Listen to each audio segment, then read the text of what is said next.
ఏపీలో రాజానగరానికి చారిత్రక ప్రాధాన్యత ఉంది. కోటలకు ఈ నగరం ప్రసిద్ధి. అయితే రాజకీయంగానూ ఈ సెగ్మెంట్కు చాలా ఇంపార్టెన్సే ఉంది.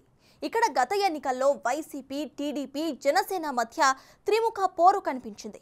అయితే ఇప్పుడు జనసేన అధినేత పవన్ కళ్యాణ్ ఓ అడుగు ముందుకు వేసి రాజానగరంలో తమ అభ్యర్థినే నిలబెడతామని ప్రకటన చేశారు. రాజోలు కూడా ప్రకటించారు. అయితే టీడీపీతో పొత్తులు ఉంటాయని చెబుతున్నా కూడా అంతకు ముందే ఎవరికి వారే సీట్స్ ను అనౌన్స్ చేయడం కీలకంగా మారుతుంది.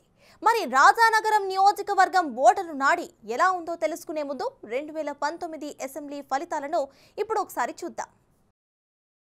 2019 అసెంబ్లీ ఎన్నికల్లో రాజానగరంలో వైసీపీ, టీడీపీ, జనసేన మధ్య త్రిముఖ పోరు నడిచింది. వైసీపీ అభ్యర్థిగా పోటీ చేసిన జక్కంపూడి రాజాకు 51% ఓట్లు వచ్చాయి.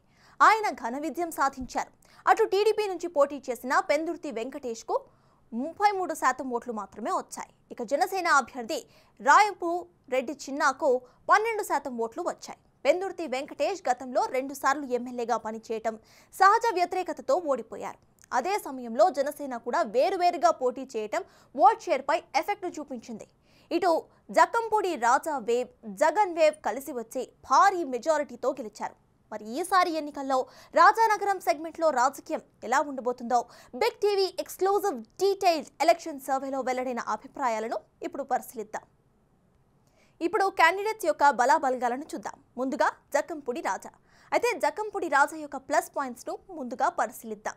జక్కంపూడి కుటుంబం రాజకీయ వారసత్వం, జనానికి వెల్ఫేర్ స్కీమ్లు అందుతూ ఉండటం, విద్య, వైద్యం విషయంలో మౌలిక వసతులు మెరుగు అవటం, పెద్ద ఎత్తున జనానికి ఇళ్ల పట్టాల పంపిణీ, ఇవన్నీ కూడా ఆయనకు ఉన్న ప్లస్ పాయింట్స్. ఇక ఇప్పుడు జక్కంపూడి రాజా యొక్క మైనస్ పాయింట్స్ను పరిశీలిద్దాం. రాజా విషయంలో వైసీపీ క్యాడర్లో అసంతృప్తి నెలకొంది. సెగ్మెంట్లో చాలా వరకు రోడ్ల డ్యామేజ్ కూడా కనిపిస్తుంది. సీతానగరం నుంచి రాజమండ్రి కనెక్టివిటీ రోడ్లు డ్యామేజ్ అయ్యాయి. రోడ్లు నిర్మిస్తామన్న హామీ కూడా నెరవేరకపోవటం, స్వచ్ఛమైన తాగునీరు గ్రామాలకు అందకపోవటం, ఇవన్నీ ఆయనకున్న ప్లస్ పాయింట్స్ మరియు మైనస్ పాయింట్స్. ఇప్పుడు బొడ్డా వెంకటరమణ చౌదరి యొక్క ప్లస్ పాయింట్స్ మరియు మైనస్ పాయింట్స్ను గమనిద్దాం. ముందుగా ఆయనకున్న ప్లస్ పాయింట్స్ను పరిశీలిద్దాం. పార్టీలో కీలక నేతగా ఆయనకు ఒక గుర్తింపు ఉంది. ఇక బొడ్డు వెంకటరమణ చౌదరి మైనస్ పాయింట్స్ను ఇప్పుడు ఒకసారి చూద్దాం. స్థానికేతరుడు కావటం, జనసేనతో పొత్తులో భాగంగా టీడీపీకి టికెట్ దక్కే ఛాన్స్ లేకపోవటం, గ్రౌండ్లో యాక్టివ్గా లేకపోవటం, ఇవన్నీ కూడా ఆయనకున్న ప్లస్ పాయింట్స్ మరియు మైనస్ పాయింట్స్. ఇప్పుడు మరో క్యాండిడేట్ బత్తుల బలరామకృష్ణ యొక్క ప్లస్ పాయింట్స్ను గమనిద్దాం. ఆయనకున్న ప్లస్ పాయింట్స్లో మొదటిది జనంలో ఆయనకున్న పాజిటివ్ ఇమేజ్, దాన్ని ఆయన పెంచుకోవటం.